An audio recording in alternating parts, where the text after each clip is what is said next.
Hey you wonderful nerdy people, I'm Emily and welcome to my channel.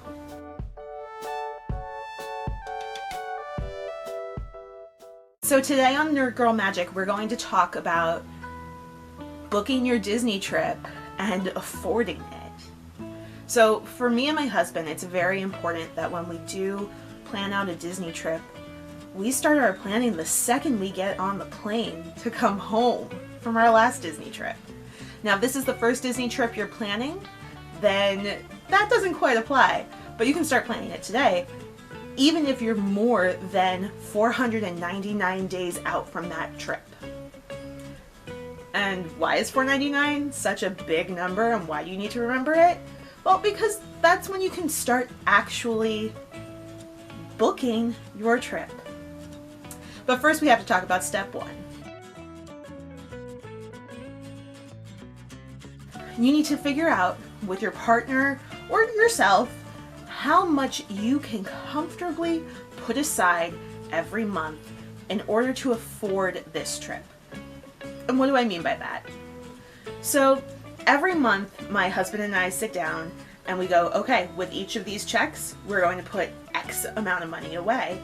And in X amount of time, we can afford to book our next trip, and then we can afford to go on our next trip comfortably. It's so important that you budget this, that you figure out a timeline, and that you figure out, okay, I can do without this $50 a week, this $10 a week. It doesn't even have to be a big number.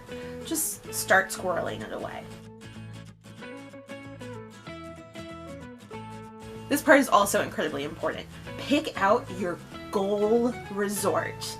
I suggest making a vision board to go with it, just so you can remember exactly why you're budgeting and maybe not going on a date night every week. After picking our goal resort, which for our next trip is the Polynesian, so I know that's a daunting sort of hotel to stay in. It's a daunting resort. It's so expensive. It is a dream for any Disney fan to stay there, really. It truly is. But we're going to make this happen, and we're going to do it intelligently. So part of this second step is to do a mock-up sort of visit. Go online, even if you're further out than you can actually book, and just start going, okay, I'm going to stay at the Polynesian from September 1st to September 8th. And you figure out about how much that should cost you.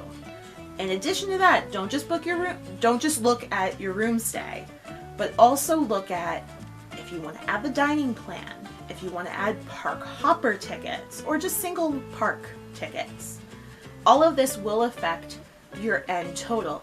And at this point, and this is crucial, make sure if you want to add your memory maker to add it in this total cost, because at that point, when you're looking at the full payment down the road, you don't go, oh, that's $150 that I don't have.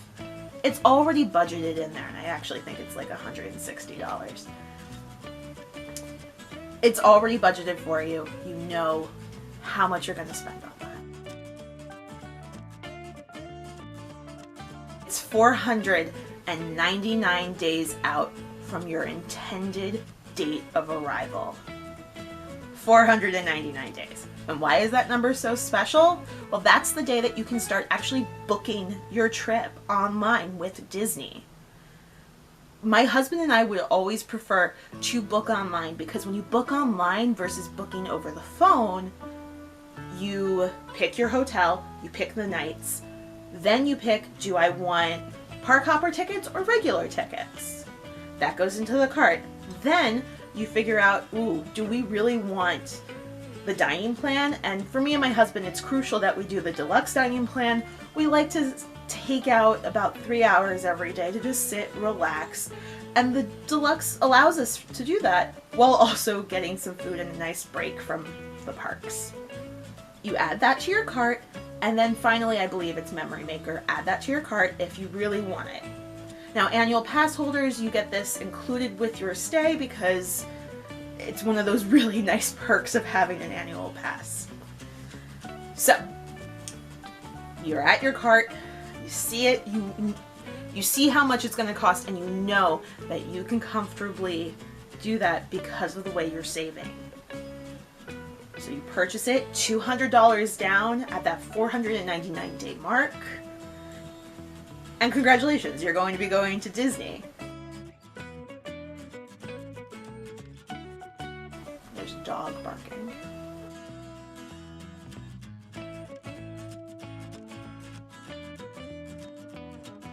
You've put your deposit of $200 or more down on your vacation. And now it's time to mark out those important dates that lead up to your vacation. And what are those important dates? Well, 180 days before the first day of your vacation, you can start making all of your dining reservations for your entire stay. In this step, I highly suggest having it planned out where you will be on what day. It makes this part of the whole planning a little easier. Now, this is super important, especially if you plan to make some of those more in-demand reservations, like Oga's Cantina and Galaxy's Edge, or Cinderella's Royal Table, or the Be Our Guest restaurant. Or if you are as insane as my husband and I are, Victoria and Albert's. You gotta make those reservations 180 days out from your vacation. And this only guarantees that you get exactly what you're hoping to get when you arrive in Disney. Now, after your dining reservations, you will then be faced with when you will get to start making your FastPass reservations. And that is 60 days out from the first day of your reservation. There's a few ways you can go about making your reservations for your FastPasses. Some people suggest starting at the end of your stay and working your way up to the first day of your stay. And this is easy because you can start making reservations for your last day where less people will have the ability to do that, and then go to your first day where more people have the opportunity. I disagree with this method. I know a lot of people have a lot of success with this. I like to go park by park.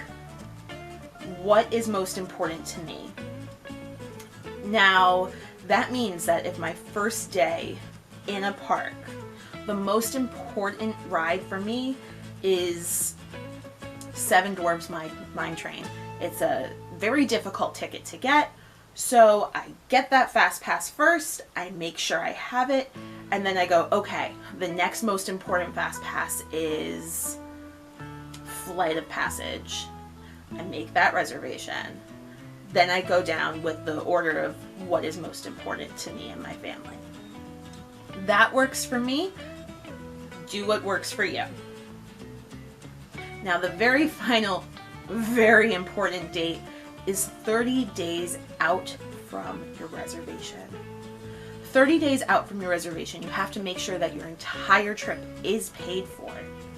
Now, this could be done before that 30-day mark, and I highly suggest it. That way you're just not stressing. But you do have up till 30 days before your vacation to make that final payment. Now, let me tell you, on my honeymoon, that was the most stressful part of planning, was putting that money together, because we only decided that we were going to go to Disney for our honeymoon, I think 6 months before we got married. And NerdGirlMagic definitely happened for us. I called the reservation hotlines. I was like, we're going on our honeymoon. The first day we're going to be in Disney is this day. We're really hoping to get Be Our Guest. And this was back when it was 1 dining plan credit. And the person was so sweet. They're like, oh, you're celebrating your honeymoon? Just 1 second. Put me on hold. I had to listen to the instrumental of Small World while babysitting and trying to make this reservation. That was a nightmare. But anyway, she gets back on the line and she goes, you're in luck. We were able to get a reservation for you your first night there. Will this work for you? I went, absolutely. We were going to be in the Magic Kingdom anyway. So sometimes it's best to make these reservations by calling, especially if you miss that 180-day mark. But I digress. The most stressful part of that trip was the fact that I was looking at my Disney Experience app and going, okay, I still have X amount of money I need to pay before this date, which is 2 days before my next paycheck. What am I going to do? But my husband and I were able to scrounge it up. It was a small amount. I think it was $80. But when you're planning a wedding, that's a big amount of money that is not being spent on the wedding. Especially when you're a DIY bride. But I'll do a video on that at another date.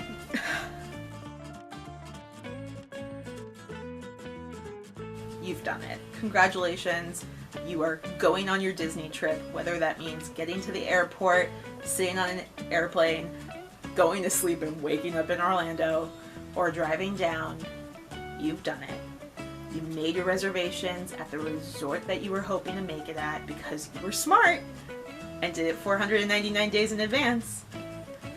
But you can take a deep breath and enjoy your vacation.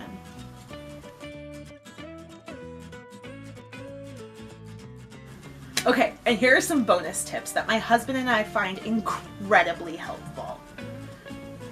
You can add money to a Disney gift card over time. What do I mean by that? Well, you can get a gift card for $15, which is the minimal amount that you can have on it.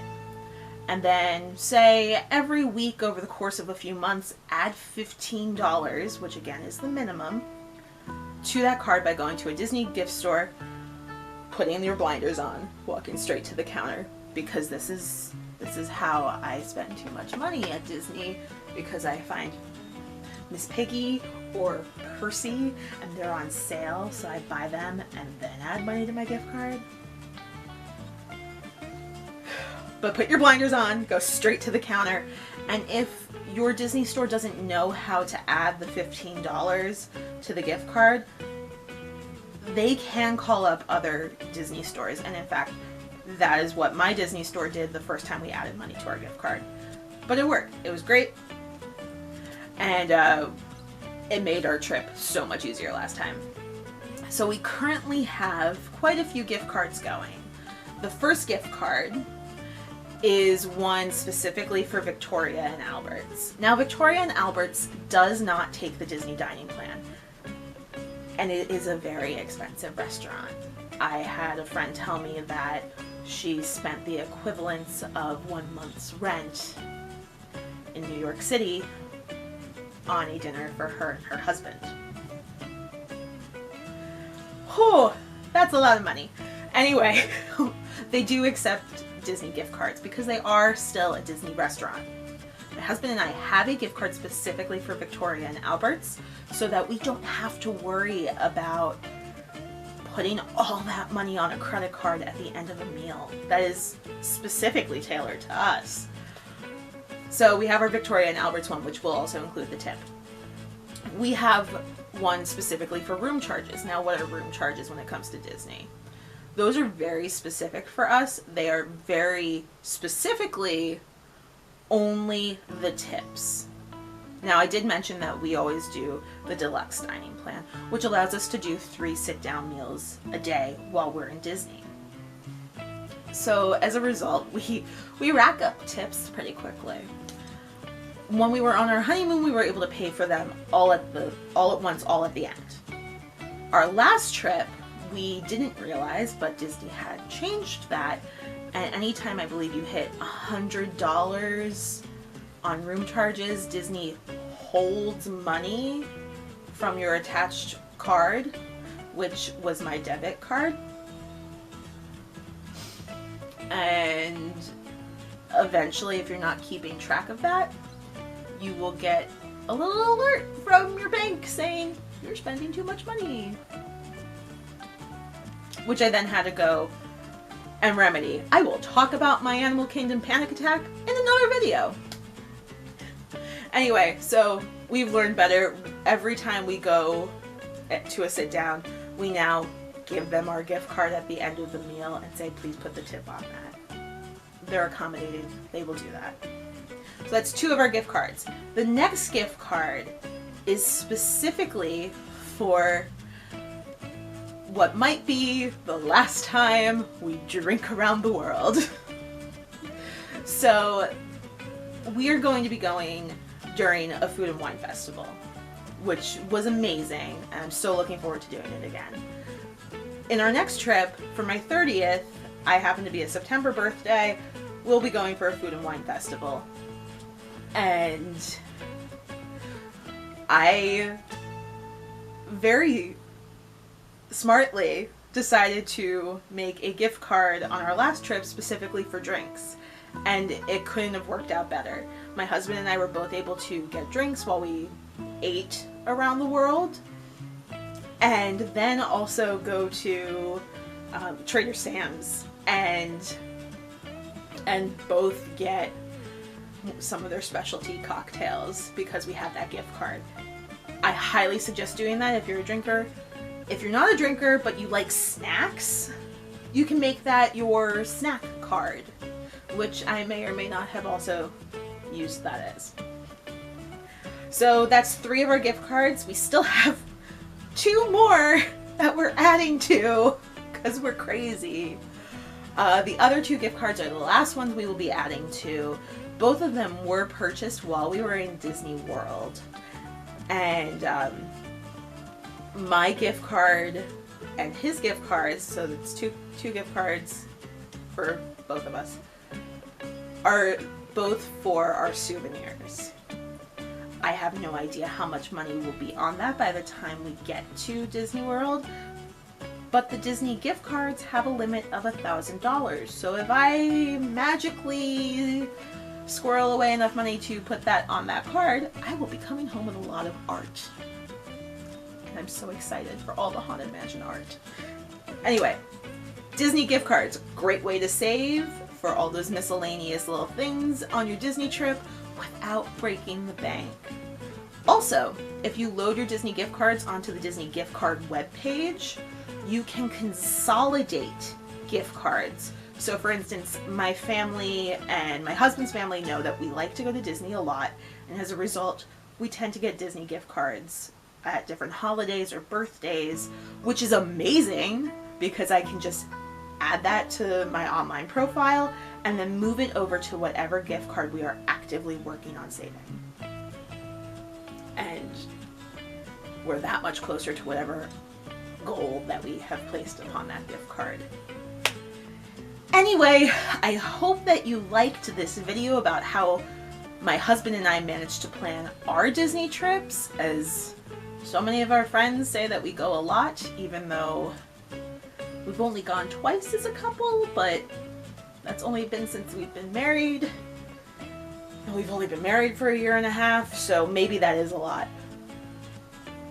But we do it the way I just explained, and we don't break the bank, and we still save money. Anyway, if you have any questions about how to save money on Disney trips, please add it in the comments below. I will absolutely do my best to either answer it in the comments or maybe make a video explaining how my husband and I save when it comes to different souvenirs, or how we do save on the dining plan, because believe me, Disney has paid for multiple meals for me. Anyway, I hope you liked this. Please like and subscribe for more amazing nerdy content, and I promise it won't just be Disney. Anyway, have a magical nerdy day, everyone. So real quick, because I completely forgot to mention, but I am an Etsy shop owner, and these ears are my Cruella de Vil inspired ones called Cruel Lady. Now, on the front, super cute, right? But on the back, I have added this fun little detail of her signature. I got tons of compliments in the parks with these, and I wore them on my Animal Kingdom day, which was probably not the kindest pair of ears I could have worn.